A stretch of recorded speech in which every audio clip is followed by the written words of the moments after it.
प्रिय विद्यार्थियों, सुप्रभात, नमस्कार। हम बीए द्वितीय वर्ष में प्रथम प्रश्न पत्र की इकाइयों का अध्ययन कर रहे हैं। हमने चौथी व पांचवी इकाई संपूर्ण कर दी है। आज से हम विभिन्न कवियों की रचनाओं और उनके भाव सौंदर्य को देखेंगे। आज हम सबसे पहले हमारे पाठ्यक्रम के कवि बिहारी जो हैं उनकी रचना बिहारी सतसई के दोहे जो हमारे पाठ्यक्रम में हैं उनका अध्ययन हम करेंगे। देखिए, बिहारी के दोहों का मैं भाव सौंदर्य एवं शिल्प सौंदर्य बताऊं उससे पहले थोड़ा सा मैं आपको संक्षिप्त रूप से बिहारी के बारे में एक बार पुनः बता देता हूं। रीतिकाल के रीतिसिद्ध कवि, ऐसे कवि जिन्होंने लक्षण ग्रंथों के ज्ञान के आधार पर अपनी रचना लिखी, वे रीतिसिद्ध कवि कहलाते हैं। बिहारी मिर्ज़ा राजा जयसिंह के दरबारी कवि जो कि जयपुर के नरेश थे, और मिर्ज़ा राजा जयसिंह जो हैं बिहारी को प्रत्येक दोहे पर एक सोने की अशरफी देते थे।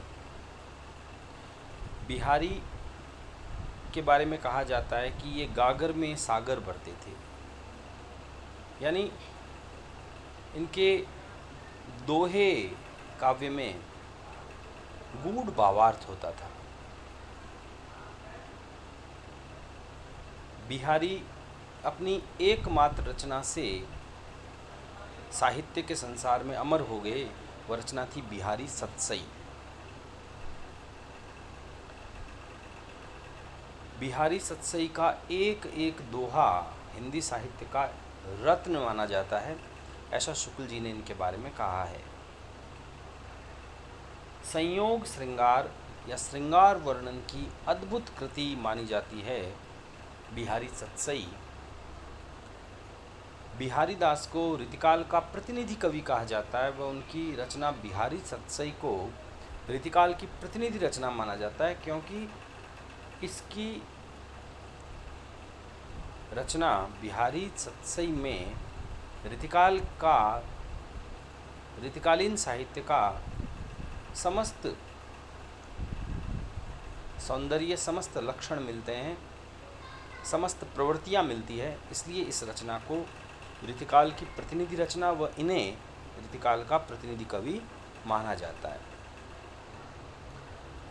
बिहारी के बारे में शुक्ल जी ने कहा है कि भाषा की जो समास शक्ति है, वो कल्पना की समाहार शक्ति है, ये इनमें अद्भुत थी। इन्होंने अपनी भाषा की समास शक्ति एवं कल्पना की समाहार शक्ति के माध्यम से अपने छोटे छोटे दोहों में अकूत भाव सौंदर्य उत्पन्न किया। बिहारी ने संयोग श्रृंगार का अधिक वर्णन किया है। वियोग श्रृंगार में इनका वर्णन हास्यास्पद व ऊहात्मक माना जाता है, विस्मयपूर्ण माना जाता है, जो कि इन पर फारसी साहित्य का प्रभाव प्रकट करता है।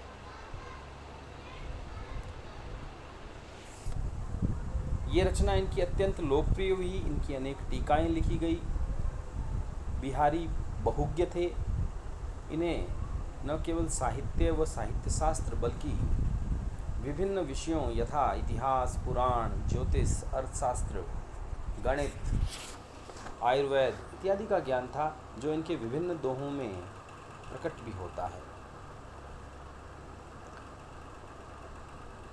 बिहारी के काव्य के बारे में शुक्ल जी ने ये एक बात कही है कि इनका काव्य प्रेम के उच्चतर सोपान को स्पर्श नहीं करता, जो कि बिल्कुल सटीक है। श्रृंगार वर्णन अवश्य किया है, सामंती विलास का वर्णन इन्होंने अपने दोहों में अवश्य किया है, लेकिन प्रेम में जो त्याग है, प्रेम में जो करुणा है, प्रेम का जो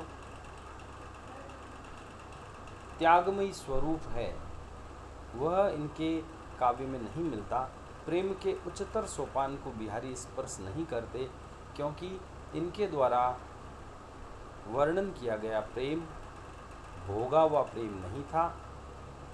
ये स्वयं भोक्ता नहीं थे। जैसे घनानंद जो थे वो स्वयं भोक्ता थे, तो उनके काव्य में प्रेम का उदात्त स्वरूप देखने को मिलता है और प्रेम की उच्चतर भूमि को स्पर्श करता है। जबकि बिहारी के काव्य में बिहारी का प्रेम वर्णन उच्चतर सोपान को, प्रेम के उच्च स्वरूप को स्पर्श नहीं करता।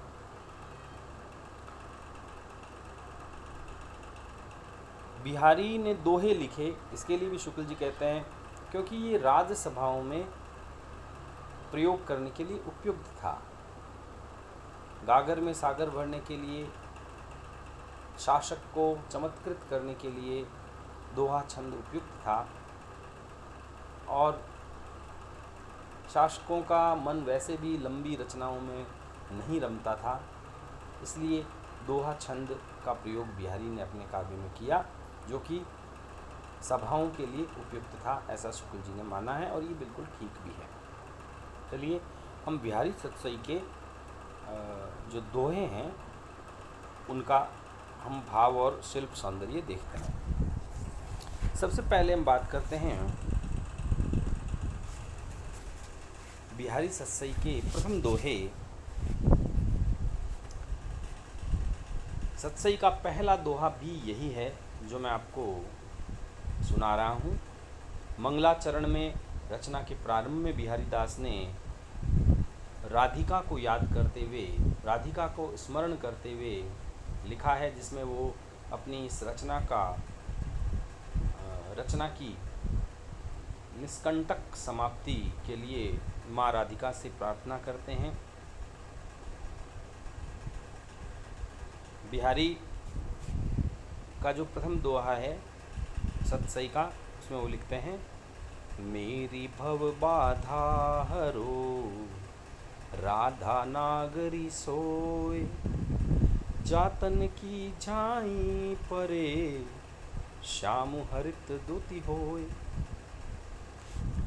दोहा छंद जो कि अर्धसम मात्रिक छंद पाया जाता है, जिसके विषम चरणों में 13 व सम चरणों में 11 मात्राएं होती है। मेरी भव बाधा हरो, राधा नागरी सोए, जातन की झाई परे, श्याम हरित धुति होए। माँ राधिका को स्मरण करते हुए बिहारी कहते हैं कि हे नागरी, नगर की स्त्री राधा, हे चतुर, नागरी शब्द जो है ये नगर की स्त्री या चतुर स्त्री के लिए प्रयोग किया गया है। देखिए बिहारी के काव्य में नगरीय व्यवस्था के प्रति प्रेम था, जबकि ग्रामीण व्यवस्था का उन्होंने अपने रचनाओं में उपहास उड़ाया है। ये हमें कई जगह इनके जो ग्रामीण परिवेश के जो दोहे हैं, ग्रामीण परिवेश को बताने वाले, उनमें ये प्रकट भी होगा। राधा को नगर की स्त्री, चतुर स्त्री कहते हुए कहते हैं कि हे राधे, हे चतुर राधे, हे नगर की स्त्री राधे, तुम मेरे समस्त संकटों का, मेरी भव बाधा हरो, भव यानी संसार, सांसारिक बाधाओं का हरण करो, क्योंकि आप वही हैं जिनकी जा तन की झाई परे, तन यानी देह, जिनके तन की झाई पड़ने से, झाई यानी परछाई पड़ने से, श्याम, श्याम यानी श्री कृष्ण, हरित दूती होए, हरित दूती का मतलब हरे यानी प्रसन्न हो जाते हैं। यानी ये जो दोहा है, इसकी जो तीसरा व चौथा चरण है, जा तन की झाई परे, ये तीसरा, और श्याम हरित दूती हो, ये चौथा चरण है। तो इसमें बिहारी ने खूबसूरती से श्लेष अलंकार व रंग संयोजन, चित्रकारी के ज्ञान का बहुत ही अद्भुत प्रयोग किया है। वो कहते हैं, देखिए झाई, श्याम, हरित, ये श्लिष्ट पद हैं। झाई का अर्थ परछाई है, श्याम का अर्थ कृष्ण है, हरि का अर्थ हरा होना है, पहला अर्थ है ये। दूसरे अर्थ में यदि हम करें तो राधा का जो गौर वर्ण है, झाई का अर्थ यहाँ राधा का गौर वर्ण लिया जाएगा, और श्याम यानी कृष्ण का काला रंग। तो गोरा यानी जो पीला वर्ण है, और कृष्ण का जो काला वर्ण है, पीला और काला जब मिलता है तो हरित द्युति होई, तो वह हरे रंग में चमकने लगता है। ये इस दोहे का दूसरा अर्थ है, श्रेष्ठ अर्थ है। तीसरा अर्थ यदि हम देखें कि जहाँ तन की झाई परे, कि उस चतुर राधिका की परछाई पड़ने मात्र से ही श्याम हरित द्युति होय। श्याम, यहाँ श्याम का अर्थ है कलमस, पाप, मन के कुविचार। हरित यानी हरण हो जाते हैं, समाप्त हो जाते हैं। तो ये दोहे का तीसरा और चौथा जो पद है वो विभिन्न प्रसंगों में विभिन्न अर्थ देता है। चूँकि झाई, श्याम और हरित शब्द जो हैं ये श्लेष्ठ हैं, इसलिए यहाँ श्लेष अलंकार का सुंदर प्रयोग है। इसके अतिरिक्त इसमें पीले और काले रंग के मिलने से जो हरा रंग का बनना है, यह बिहारी के चित्रकला के ज्ञान, रंग संयोजन के ज्ञान को प्रकट करता है। दूसरा दोहा देखते हैं हम।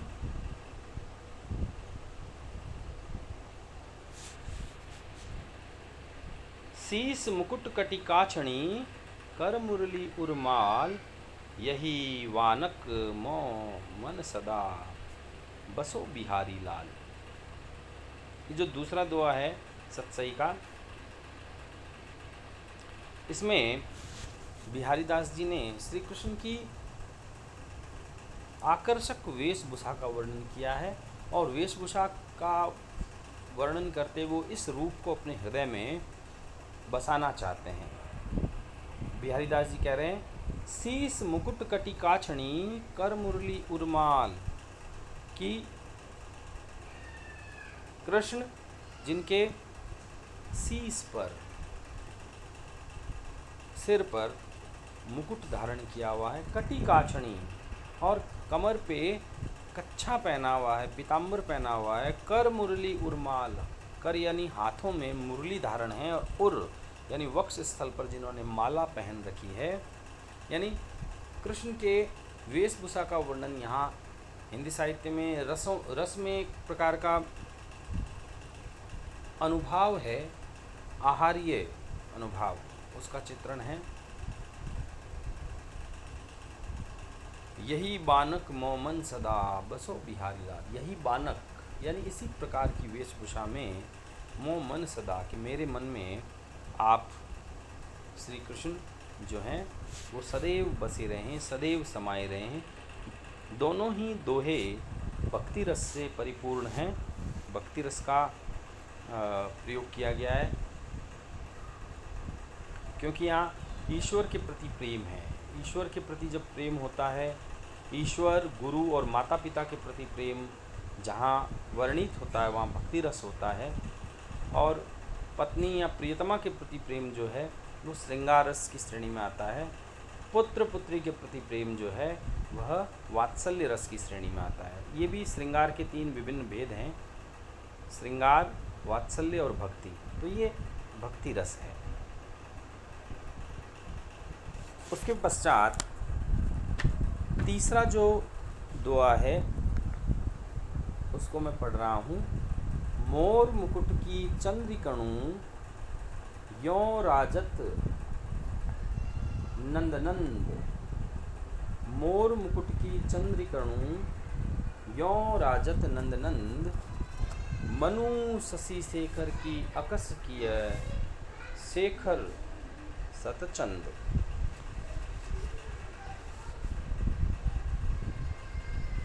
मोर मुकुट की चंद्रिकणु, देखिए सबसे पहले कुछ शब्दों के हम अर्थ देखते हैं। बिहारी दास जी यहाँ चंद्रिकणु शब्द का जो प्रयोग कर रहे हैं वो मोर के पंख में जो चंद्र के आकार के जो चमकीले चिन्ह होते हैं उनको कह रहे हैं चंद्रिकणु। नंद, नंद शब्द का अर्थ है नंद के नंदन अर्थात श्री कृष्ण। शशि शेखर, शशि है जिनके शेखर पर, जिनके मस्तक पर चंद्रमा है, यानी महादेव जी, यानी शिव, भगवान शिव।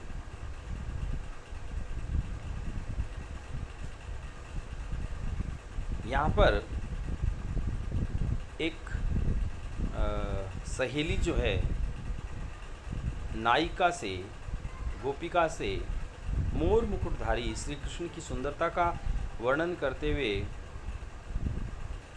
कहती है कि भी मैं श्री कृष्ण के इस रूप को देखने की लालसा रखती हूँ और उनसे प्रेम करना चाहती हूँ। वो कहते हैं, मोर मुकुट की चंद्रिकणु यों राजत नंद नंद, मोर मुकुट की चंद्रिकाओं के बीच यों इस प्रकार राजत यानी सुशोभित हो रहे हैं, नंद नंद यानी नंद के नंदन यानी श्री कृष्ण, मनु शशि शेखर की अकस किए शेखर सतचंद। मानो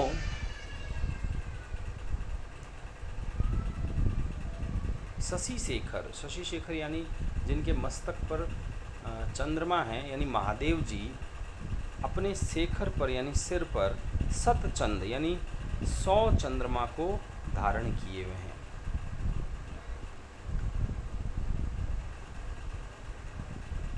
यानी ये जो तीसरा दुआ, इसमें नायिका जो है, सखी जो है, वो नायिका को श्री कृष्ण के इस रूप को देखने की इच्छा प्रकट करती है कि मोर मुकुटधारी श्री कृष्ण, जिनके मोर मुकुट में चंद्रिकाएं विराजमान हैं और जो कि नंद के नंदन हैं और अत्यंत सुशोभित हो रहे हैं, उनको देखकर ऐसा लगता है जैसे स्वयं महादेव ने अपने शिखर पर सतचंद यानी 100 चंद्रमाओं को धारण कर रखा है और वो अत्यंत सुशोभित हो रहे हैं। यानी यहाँ श्री कृष्ण के मोर मुकुट में चंद्रिकाओं की संभावना महादेव के मस्तक पर विराजमान 100 चंद्रमाओं से की गई है। एक संभावना है, यहाँ कल्पना है कवि की। जहाँ संभावना या कल्पना होती है वहाँ उत्प्रेक्षा अलंकार होता है। तो इस दोहा छंद में बिहारी की खूबसूरत उत्प्रेक्षा है। मनु शब्द भी उत्प्रेक्षा अलंकार का एक प्रतीक चिन्ह है। तीसरा दोहा देखिए, सोहत ओढ़े पीत पट श्याम सलोने गात, मनो नील मणि सैल पर आतप पर्यो प्रभात। बिहारी दास जी श्री कृष्ण के श्याम सलोने सुंदर रूप देह का वर्णन कर रहे हैं। सोहत ओढ़े पीत पट, सोहत यानी सुंदर लग रहे हैं, ओढ़े यानी धारण किए हुए, पीत पट यानी पीताम्बर पीले रंग के वस्त्र। श्री कृष्ण ने पीले रंग के वस्त्र धारण कर रखे हैं और अत्यंत ही सुशोभित हो रहे हैं, सुंदर लग रहे हैं। श्याम सलोने गात, श्याम यानी कृष्ण, सलोने गात, यहाँ सलोने शब्द का अर्थ है लावण्यमय रूप, लौन सहित, सुंदरता सहित। यानी अपने लावण्यमयी देह पर, सुंदर देह पर श्याम रंग के कृष्ण अपने शरीर पर पीले रंग के वस्त्र धारण करते हुए सुंदर लग रहे हैं। उनको देखकर ऐसा लग रहा है, मनो नीलमणि सैल पर आतप प्रयो प्रभात। मनो यानी ऐसा लगता है, उत्प्रेक्षा है यहाँ पर, श्री कृष्ण के पीताम्बर पहने हुए सलोने रूप की संभावना उन्होंने ऐसे की है कि जैसे नीलमणि जो पर्वत है उस पर, सैल यानी पर्वत पर, आतप प्रयो प्रभात, आतप यानी सूर्य की किरणें, प्रयो प्रभात, प्रभात यानी सुबह, प्रातःकालीन सूर्य की किरणें जब नीले रंग के पर्वत पर अपनी स्वर्णिम आभा बिखेरती है तो ठीक वैसे ही श्री कृष्ण लग रहे हैं। यानी श्री कृष्ण में उन्होंने नीलमणि पर्वत की संभावना की है और उनके पीले वस्त्रों में सूर्य की स्वर्णिम किरणों की संभावना उन्होंने की है। उसके पश्चात अगला जो दुआ है उसमें उन्होंने श्री कृष्ण और राधिका के दर्शन में समस्त प्रकार की पवित्र नदियों का स्पर्श पाया है और उन्होंने समस्त तीर्थ को त्याग कर ब्रज की गलियों में जाकर प्रयागराज जैसे तीर्थ का लाभ प्राप्त करने का वर्णन किया है। तजी तीरथ हरि राधिका तन दूती करी अनुरागु जिहि ब्रज केलि निकुंज मग पग पग होत प्रयागु। देखिए यहाँ बिहारी दास जी क्या कह रहे हैं, तजी तीरथ यानी समस्त प्रकार के, यहाँ एक गोपिका के कथन है कि भाई तजी तीर्थ, मैंने तो सारे तीर्थ त्याग दिए हैं, मुझे किसी भी तीर्थ पर जाने की आवश्यकता नहीं। हरि राधिका, हरि यानी कृष्ण और राधिका यानी राधा, तन दूती यानी उनके देह की जो चमक है, करी अनुरागु और उनका जो अनुराग है, प्रेम है, उसके बारे में वर्णन करते हुए कवि कहते हैं कि श्री कृष्ण का काला रंग, श्री कृष्ण श्याम माने गए हैं और श्याम वर्ण यमुना नदी का माना गया है। राधिका जो है वो गौर वर्ण की है और इस प्रकार का एकदम गौर यानी चमकता हुआ साफ जल गंगा नदी का है। तजी तीरथ हरि राधिका तन दूती करी अनुरागु, यानी मैंने श्री कृष्ण और राधिका के चमकती हुई देह में यमुना और गंगा का सामीप्य स्पर्श पा लिया है, इसलिए मैंने तीर्थों को त्याग दिया है। करी अनुरागु, और उनका जो प्रेम है वो सरस्वती के समान है, अनुराग जो है सरस्वती के समान है। जिहि ब्रज केली निकुंज मग पग पग होतु प्रयागु, जिससे ऐसा लगता है कि ब्रज केली निकुंज मग,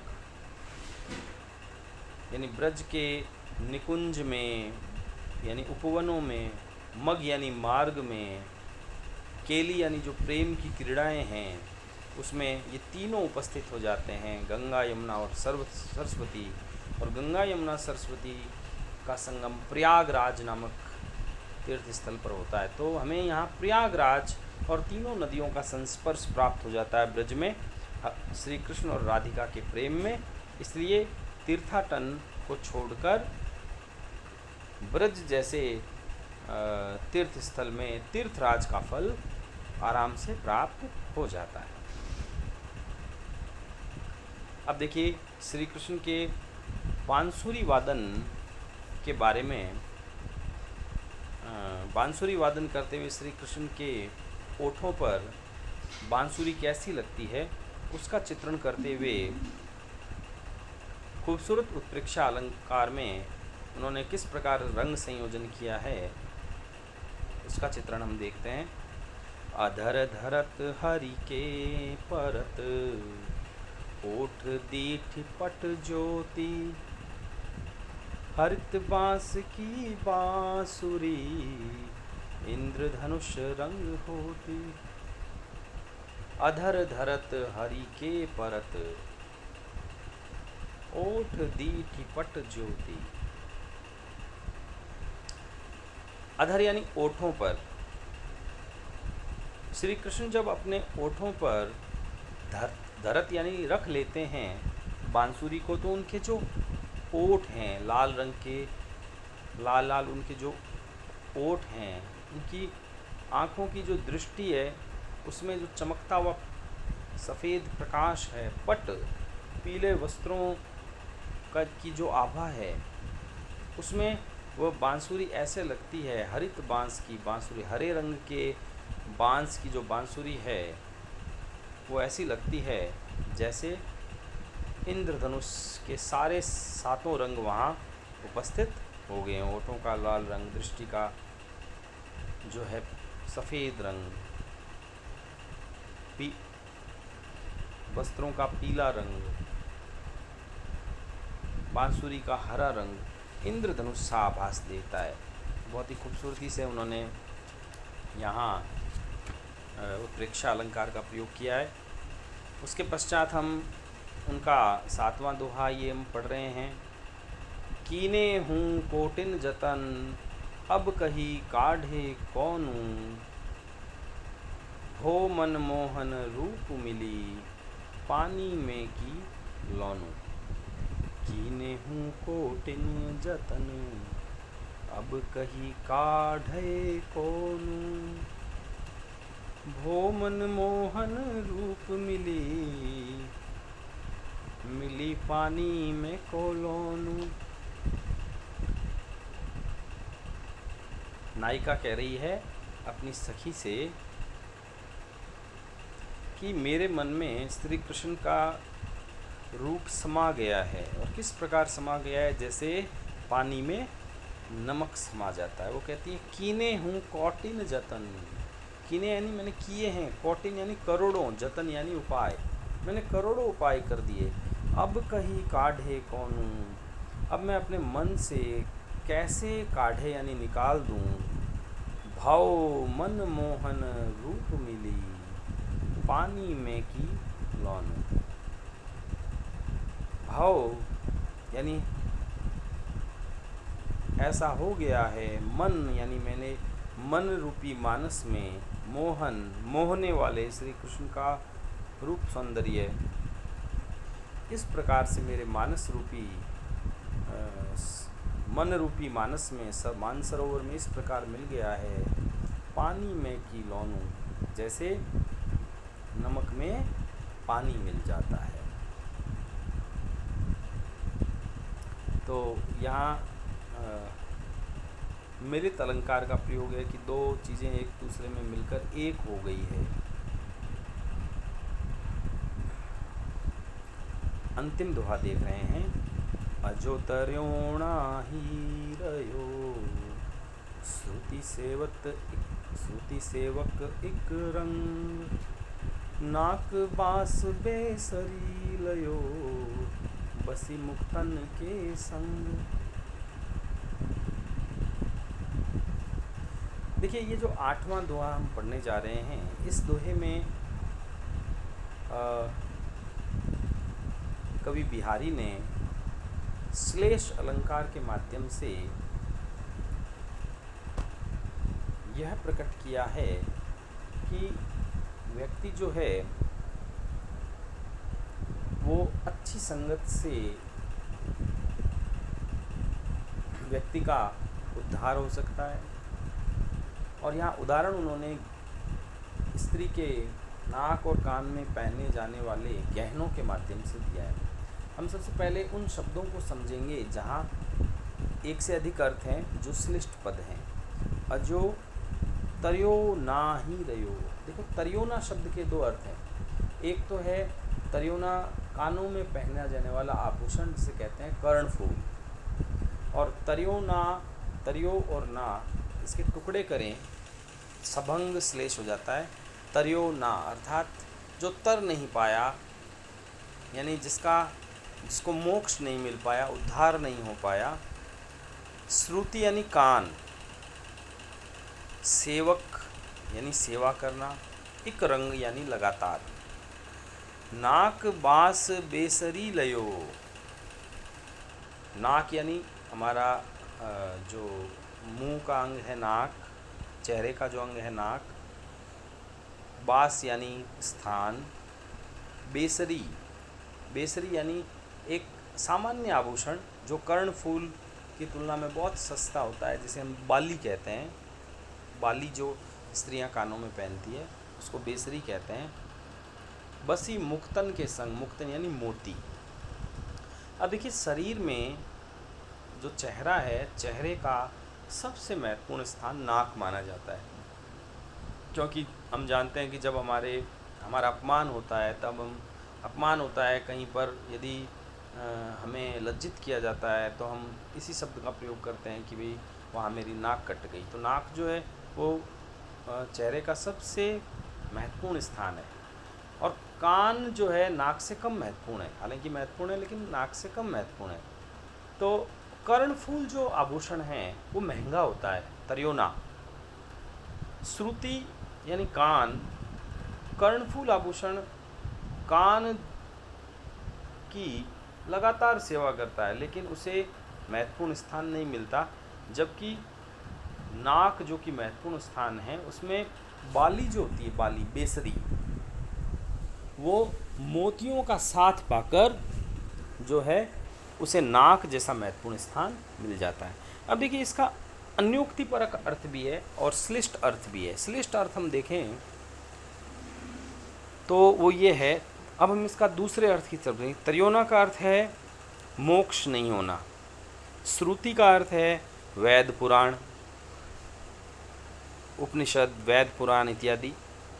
नाक यानी स्वर्ग, बेसरी यानी नीच व्यक्ति, मुक्तन यानी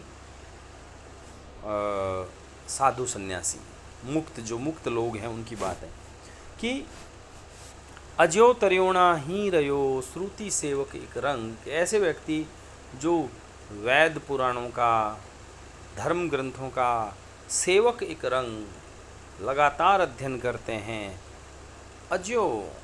अजो तर्योणा ही रयो, अजो तर्योणा मतलब अभी तक उनको तर्योना, उनका मोक्ष नहीं हुआ है, उन्हें संसार सागर से मुक्ति नहीं मिली है। जबकि बेसरी यानी नीच व्यक्ति नाकबास यानी स्वर्ग का स्थान प्राप्त कर लेता है। कैसे? बसी मुक्तन के संग, अच्छे साधु सन्यासियों मुक्त लोगों के संपर्क में आकर नीच व्यक्ति भी स्वर्ग को प्राप्त कर लेता है। यानी इस दोहे में सत्संगति की महिमा बताई गई है। तो ये जो मैंने आपको आज 8 दोहे बिहारी के बताए हैं, जिसमें मैंने इनका भाव सौंदर्य की अर्थ क्या है, शिल्प सौंदर्य यानी अलंकार कौन सा है, छंद कौन सा है, रस कौन सा है, इनका जो मैंने चित्रण किया है, तो ये आपको ध्यान में रखना है। 7 नंबर दोहे में नायिका का श्री कृष्ण के प्रति प्रेम है तो श्रृंगार रस है। बाकी जहाँ पर श्री कृष्ण राधिका या कृष्ण की महिमा गाई गई है वहाँ आपके भक्ति रस है। तो ये इस प्रकार से आज हमने पढ़े। तो देखिए 8 जो दोहे हैं, इन 8 दोहों को आप इनका भाव सौंदर्य और शिल्प सौंदर्य आप गृह कार्य में इनकी लिखेंगे। एक एक दोहा लिखकर इनका भाव सौंदर्य और शिल्प सौंदर्य आप लिखकर मुझे व्हाट्सएप पर इमेज भेजेंगे। शुक्रिया। कल की कक्षा में हम आगे बिहारी के अन्य दोहों का अध्ययन करेंगे। धन्यवाद।